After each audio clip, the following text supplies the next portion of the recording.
Hello friends, good morning. तर मी अंघोळ करून रेडी झाले आणि आईनी तर कणिक भिजवून ठेवली होती. सो मी गरम-गरम चपाती लाटून घेतली आणि खूप मस्त मऊ लुसलुशीत चपात्या होतात आणि इथं जेवणाचं ताट रेडी आहे, ज्याच्यामध्ये फक्त आत्ता नवीन ताजी कारल्याची भाजी केलेली आहे. बाकी सगळं शिल्लक होतं रात्रीचं.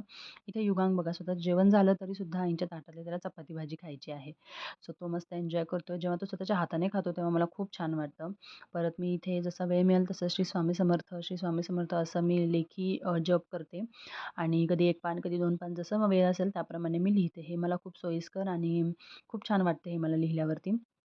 संध्याकाळचं जेवण रेडी आहे. आईने चिकन बनवलं आणि मस्त सुक्का चिकन आणि रस्सा आहे.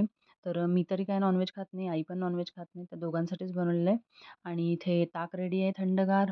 परत इथे कांदा, परत काकडी, लिंबू. आम्हाला फक्त डाळ-भात आणि सकाळचं कारलं शिल्लक आहे तेच. थँक हॅलो, नमस्कार. तर आजचा एक पॉझिटिव्ह थॉट माझ्याकडून तुमच्यापर्यंत.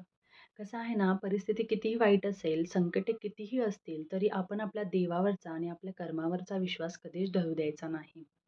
आणि सतत आपण आपल्या देवाचं नामस्मरण करत राहणं गरजेचं आहे. तर आपण ज्या कोणत्याही देवाला मानत असाल, ज्या कोणत्या देवावरती आपली श्रद्धा असेल, त्या देवाचं नाम आपण सतत मुखी आपल्या ठेवायचं. म्हणजे आता मी जसं काही श्री स्वामी समर्थांचं मला खूप वेड आहे म्हटलं तरी चालेल. मला त्यांचं नामस्मरण करायला खूप आवडतं. तर मला जसा वेळ मिळतो किंवा मी जेव्हा कुठलं वेगळं काम करत असते ऑफिस व्यतिरिक्त घरातलं, तर त्यावेळेस ऑटोमॅटिक श्री स्वामी समर्थ, श्री स्वामी समर्थ हे माझ्या मनात घोळत राहतं.